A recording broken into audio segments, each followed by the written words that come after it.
Okay, so this is my final presentation for contemporary issues in athletic training. The two topics of importance that I chose were salary equality and burnout.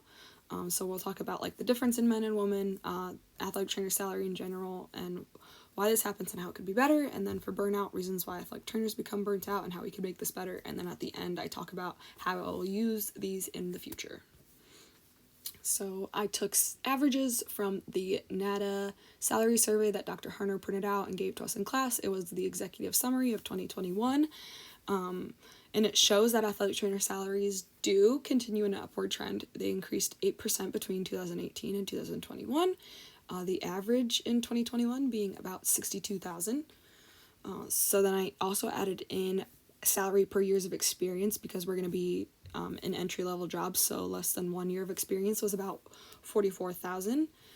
11 to 15 years of experience was about 64,000, and 25 plus years of experience was around 84,000. And then into the men versus women. The average for women athletic trainers in 2021 was about 57,000, and for men athletic trainers it was about 68,000. And then it also showed the increase from 2018 to 2021 differences in men and women. So men's average salaries increased about 6,500 and women's only increased 4,100. So reasons I believe that women athletic trainers are getting paid less is because of 1, society, 2, family and babies, and 3, lack of women in head roles. So with society, things like the male-dominant sports and gender stereotypes, and then lack of respect for women or culture of the sport team or like who's in charge. So for example, the NFL, we just finally got like our first woman athletic trainer in the NFL. I believe it's for the Packers. We'll see how that goes. Like, are they going to be respectful of a woman athletic trainer? And the coaches and players listen to what she says. And then when I added in who's in charge, like who owns those NFL teams, rich white men.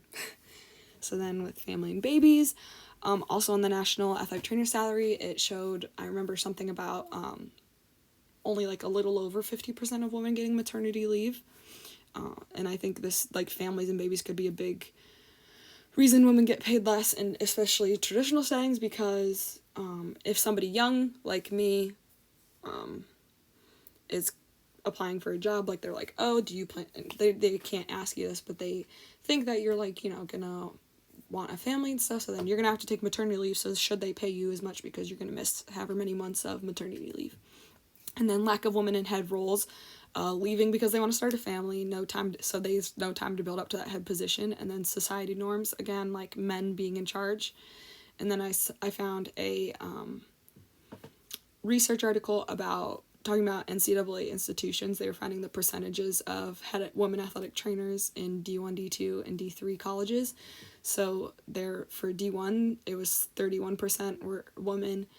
D2, about 20% were, and D3, 40% were. But then assistant athletic trainers that were women in D1, there was 41%, D2, there's 56%, in D3, there's 60%. So that's showing how there is female athletic trainers, but most of them are assistant athletic trainers, not in those head athletic trainer position roles. Ways this could be fixed or improved. We talked about the transparency laws. Employers must disclose a pay range on every job posting. It's not enacted in every state. I saw a lot about California on there.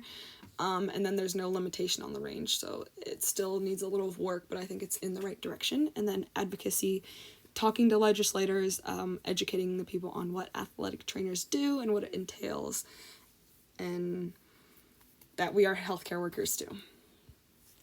And then burnout in athletic trainers. So burnout is I believe is when you start to feel exhausted physically and mentally with your job, and when your job begins to be a burden instead of something you look forward to.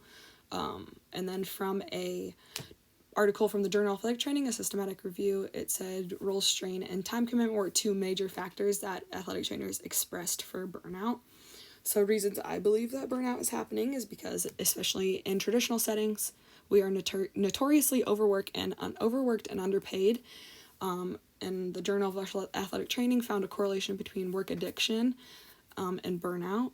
So then other reasons, I added in some other reasons there about like why the college level and high school level and clinic setting and industrial setting, why you would be feeling this way and becoming burnt out. And then how can we make this better? Communication, increase in pay, boundaries, and utilizing resources such as PTO. So not being afraid to, like, making sure you communicate with your employer and your coaches and not being afraid to say no. And like prioritizing certain things, or like saying, hey, I'm not coming in this day because I have this thing. So how I will utilize these concepts in the future, I kind of touched on it a little for each topic, but just more in depth. For salary, when I'm interviewing and applying for jobs, I'm going to be utilizing the salary survey to discuss my salary if they ask me that, or when picking different jobs. Advocating for the profession has been a big thing I've found myself leaning towards these last 2 years, especially this year. So more things like Advocacy Day, working on increasing pay for athletic trainers and educating the general population on what we do. And then utilizing resources on burnout to avoid burnout.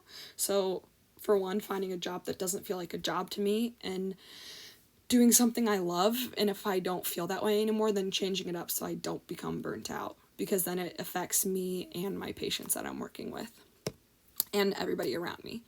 And then reminding myself to set boundaries and communicate with employers to avoid burnout and increase my pay if I believe that I deserve it.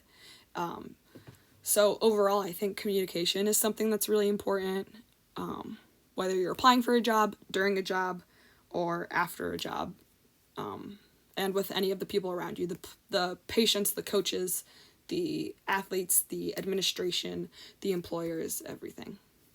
So yes, and resources.